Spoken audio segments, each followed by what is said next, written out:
안녕하십니까. 반갑습니다. 조박사TV 인사드리겠습니다. 자, 이어서 39회 자격시험 대비 모의고사 문제 살펴보도록 하겠습니다.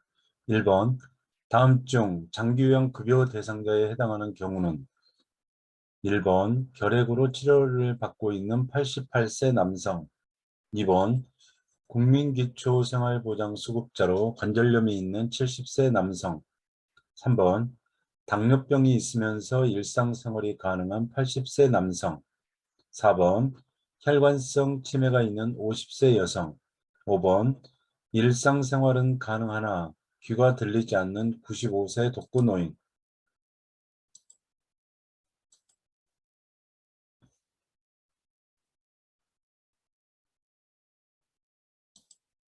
네, 정답은 4번입니다. 혈관성 치매가 있는 50세 여성. 그래서 65세가 안 되신 분들은 치매나 중풍이나 파킨성 등 노인성 질환이 있어야 되고요. 65세가 넘으신 분들은 일상생활이 어려워야 됩니다. 그래서 65세가 안 되신 분들은 반드시 의사소견서를 첨부를 해서 신청을 해야 됩니다. 네, 4번 정답입니다. 2번 노인 장기요양보험 표준 서비스 내용 중 신체활동 지원에 해당되는 것은 1번 일상 업무 대행, 2번 취사, 3번 신체 기능 훈련, 4번 행동변화 대처, 5번 구강관리.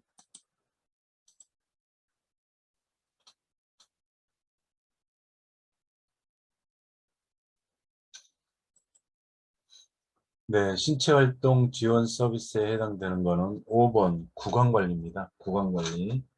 일상 업무 대행은 개인활동 지원 서비스고요. 치사, 청소 및 주변 정돈 세탁은 일상생활 지원 서비스입니다. 신체 기능 무슨 일상생활 동작 훈련은 네, 기능회복 훈련이고요. 신체 기능 유지 증진은 신체 기능의 유지 증진은 신체활동 지원 서비스인데 신체 기능 훈련, 뭐 기본 동작 훈련, 일상생활 동작 훈련 이런 훈련이란 말이 나오면 기능회복 훈련입니다. 기능회복. 행동변화 대처는 치매관리 지원 서비스고요. 네, 그래서 정답은 5번입니다.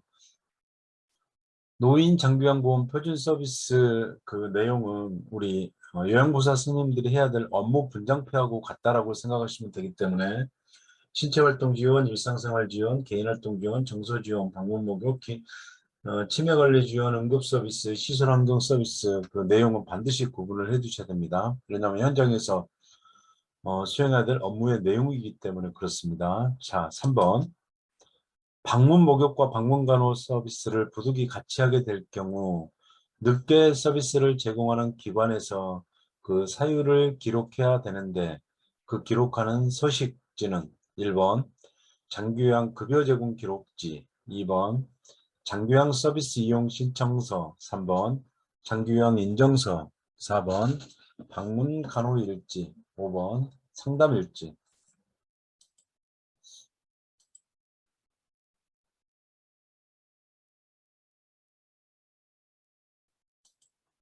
네, 정답은 장기요양 급여 제공 기록지 1번이 정답입니다. 그래서 장기요양 급여 제공 기록지는 이제 업무를 수행하실 때 제일 중요한 서식지거든요. 그래서 꼭 기억을 해 두셔야 됩니다. 장기요양 급여 제공 기록지. 그래서 장기요양 급여 제공 기록지는 이제 업무를 수행을 할 때 꼭 기록을 하는 서식지입니다.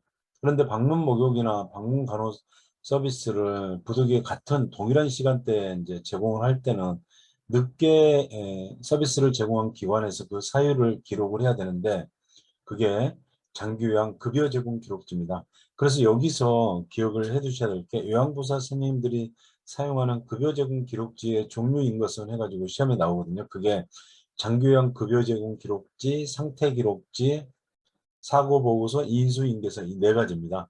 장기요양 급여 제공 기록지, 상태 기록지, 사고 보고서, 인수인계서.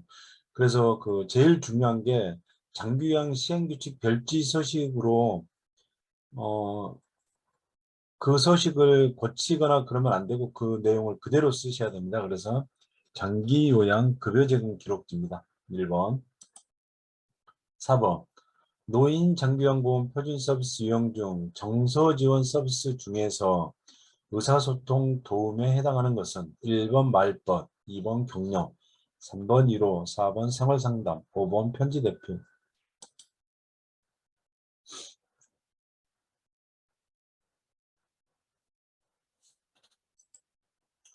네, 노인 장기요양보험 표준 서비스 중에서 그 정서 지원 서비스 중에서 의사소통 도움에 해당되는 것은 3번 편지 대필이 정답이고요. 뭐 책 읽어주거나 구두로 의사 전달하거나 편지나 신문을 전달하거나 콜벨 대처 이런 것은 정서 지원 서비스 중에 의사소통 도움에 해당됩니다. 그래서 이것도 기출문제에 나왔으니까 꼭 기억을 해두시면 됩니다. 편지 대필, 편지 대필. 그래서 정서 지원 서비스는 60분 이내만 제공이 가능합니다. 그래서 60분까지만 청구가 가능하다. 이렇게 기억을 하시면 되겠습니다. 5번. 요양보호 서비스 기본 원칙에 대한 설명으로 옳은 것은 1번. 일상생활 지원 서비스의 경우 경제력이나 가족의 상황을 고려해서 서비스를 제공한다. 2번. 경구약 및 외용약 등을 제외한 모든 의료 행위는 하지 않는다. 3번. 대상자와 상호 대등한 관계가 아닌 수직적 관계임을 인식해야 된다. 4번. 대상자가 치매 등으로 인지 능력이 없는 경우에도 반드시 본인의 동의를 구한다. 4번. 대상자가 상담을 요청할 경우에는 상담비를 따로 받는다.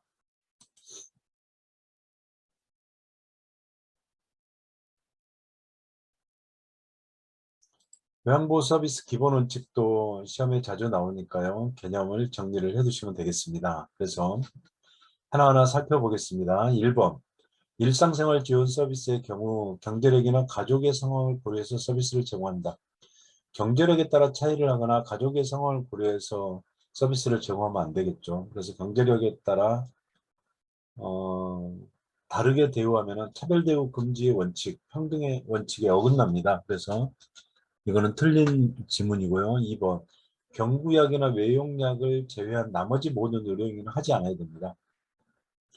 뭐 관장이나 흡인이나 무슨 도뇨관 뭐 이런 거 석션, 도노관 이런 거는 절대 의료행위니까 하면 안 됩니다. 2번. 3번. 대상자와 상호 대등한 관계가 아닌 수직적 관계임을 인식해야 된다. 수직적인 관계가 아니고 상호 대등한 관계다. 꼭 기억을 해두셔야 됩니다. 상호 대등한 관계다. 어르신과. 4번. 대상자가 치매 등으로 인지 능력이 없는 경우에도 반드시 본인의 동의를 구한다. 치매로 인지 능력이 없을 때는 보호자에게 동의를 구해야 됩니다. 그래서 4번도 틀리고요. 5번. 대상자가 상담을 요청할 경우에는 상담비를 따로 받는다. 절대 받으면 안 되죠. 별도로. 네. 그래서 정답은 2번입니다. 요양보호 서비스 기본 원칙도 반드시 시험 문제 하나 이상 나옵니다. 자, 6번. 대상자가 서비스 시간 이외에 자주 전화해서 이런저런 푸념을 털어놓는다. 이럴 경우 요양보호사의 대처 방법으로 가장 옳은 것은, 그러니까 가장 옳은 것은, 어, 1번. 서비스 제공 시간 외에는 사적 통화는 어렵다고 단호하게 말한다. 2번. 전화를 받지 않도록 한다. 3번. 시설장에게 보고해서 대상자를 바꿔달라고 한다. 4번. 서비스 시간 외에는 다른 대상자 관리로 인해서 통화가 어려움을 이해시킨다. 5번. 바로 가족들에게 연락해서 더 이상 전화를 하지 못하도록 조치한다.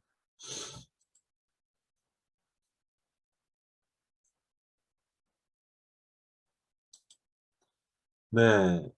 대상자가 서비스 시간 이외에 자주 전화해서 이런저런 푸념을 늘어놓으면 난감하겠죠. 왜냐하면 우리 선생님들 사생활도 있고 또 다른 업무로 바쁜데 자주 막 전화해가지고 이것저것 물어보면은 이럴 때는 4번이 정답입니다. 서비스 시간 외에는 다른 대상자 관리로 인해서 통화가 어려움을 이해시킨다. 4번이 정답입니다. 7번 요양보호사의 역할 중 대상자의 능력을 최대한 발휘하도록 동기를 유발하며 지지하는 것은 1번 정보 전달자, 2번 관찰자, 3번 숙련된 수발자, 4번 말법과 상담자, 5번 동기유발자.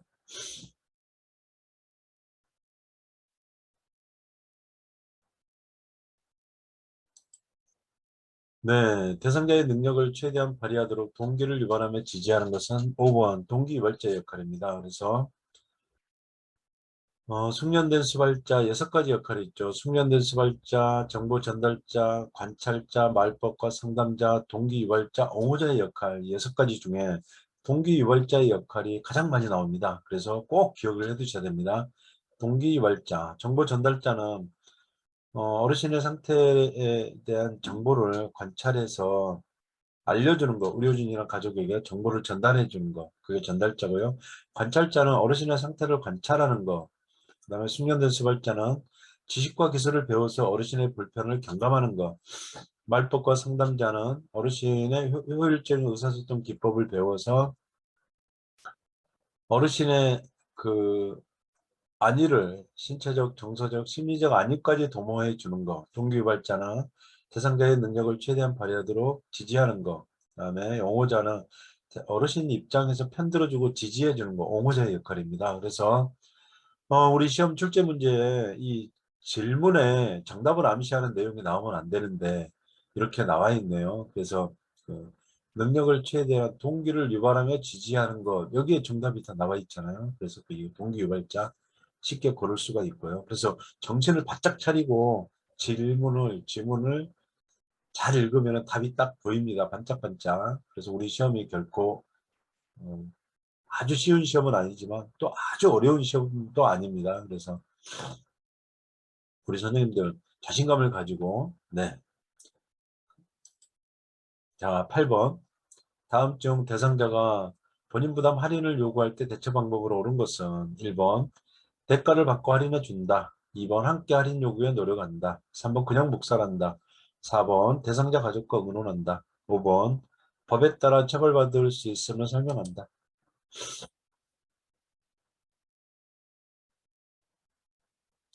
네. 본인 부담 할인을 요구할 때 대처 방법은 법에 따라 처벌받을 수 있음을 설명한다. 정답은 5번입니다. 그래서 본인 부담금 할인이 가장 처벌이 무겁죠. 2년 이하의 징역 2천만 원 이하의 벌금입니다. 그 다음에 뭐 유인할선 행위, 개인정보 누설하는 거, 장기형 지정된 부당하게 뭐 지정기관을 받고 운영하는 거, 이런 경우는 2년 이하의 징역 2천만 원 이하의 벌금입니다. 그래서 본인 부담 할인을 요구할 때 대처법은 법에 따라 처벌받을 수 있음을 설명한다가 정답입니다. 9번. 다음은 시설 노인의 윤리강령 중 어떤 권리에 해당되는가? 개별적인 욕구와 선호, 기능 상태를 고려해서 개별화된 서비스와 수발 계획을 수립한다. 2번. 개인적 선호와 건강 및 기능 상태에 따라 다양한 영양급식을 제공해야 된다. 3번. 시설 종사자의 능력 개발을 위해 직무훈련과 교육 기회를 충분히 부여해야 된다. 1번. 질 높은 서비스를 받을 권리. 2번.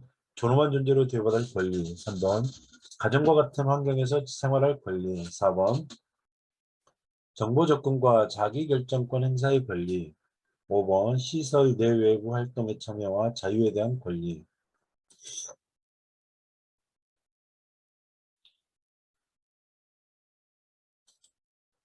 네, 시설 노인을 위한 윤리 강령 중 어떤 권리에 해당되는가?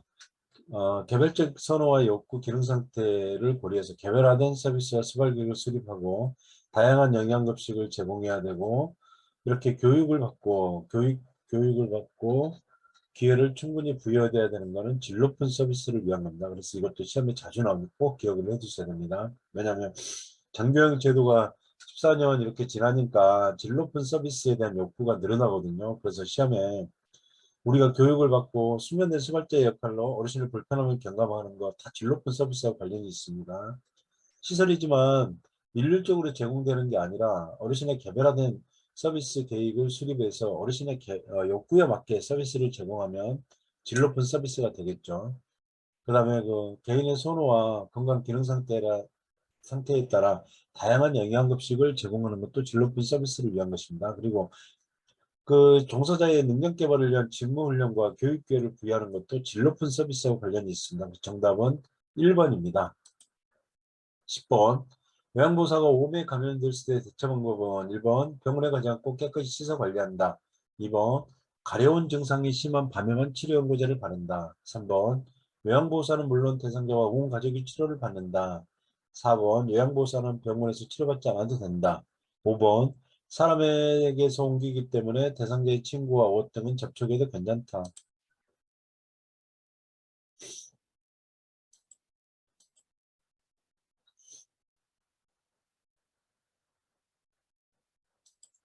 네, 요양보호사가 몸에 감염됐을 때 대처 방법은 전염력이 워낙 다르기 때문에 요양보호사는 물론 대상자와 온 가족이 동시에 치료를 받아야 됩니다. 오음 환자 정답은 3번입니다.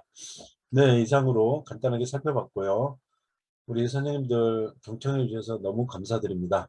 자, 다음 시간에 더 좋은 문제로, 유익한 문제로 출제가 나올 가능성이 높은 문제를 중심으로 다시 살펴보도록 하겠습니다. 네, 경청해 주셔서 감사합니다.